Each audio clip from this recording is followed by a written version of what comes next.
So ఆ purchase request నుంచి 5 days చేయాలంటే మెటీరియల్ మేనేజ్మెంట్ ఫస్ట్ క్లిక్ చేయాలి.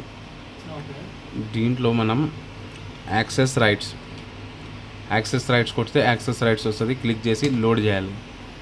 లోడ్ డేట్సే బ్యాక్ డేట్ ట్రాన్సాక్షన్ యాక్సెస్ అనే ఉంటుంది. అది క్లిక్ చేసి ఈ డేస్ పెట్టుకోండి మీరు.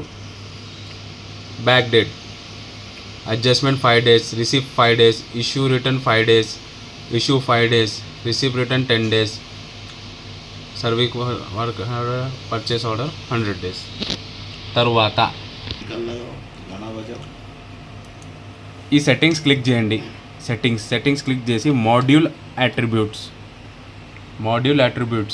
ఈ సెట్టింగ్స్ క్లిక్ చేస్తే మాడ్యూల్ అట్రిబ్యూట్స్ ఇది క్లిక్ చేయాలి. లోడ్ చేయాలి.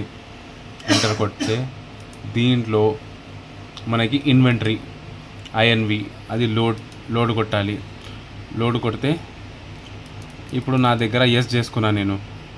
ఆథరైజేషన్ 1, ఆథరైజేషన్ 2, ఇక్కడ కూడా ఆథరైజేషన్ 1, ఆథరైజేషన్ 2 ఇది ఎస్ చేసుకున్నా. మీ దగ్గర నో ఉంటుంది ఏమో చూసుకోండి ఒకసారి.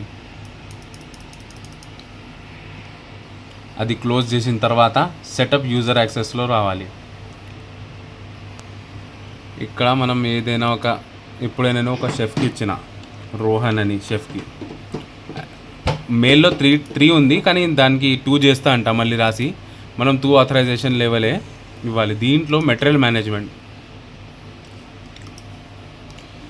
ఇది చూడండి. రైట్స్ ఆథరైజేషన్ 1 ఇడు ఎగ్జిక్యూటివ్ షెఫ్ ఆథరైజేషన్ 1 దీనికి ఆథరైజేషన్ 2 ఓన్లీ జిఎంకి ఉండాలి, ఫైనాన్స్ కంట్రోలర్కి ఉండాలి, పర్చేస్ మేనేజర్కి ఉండాలి. అంతే, మిగతా ఎవరికి ఉండకూడదు.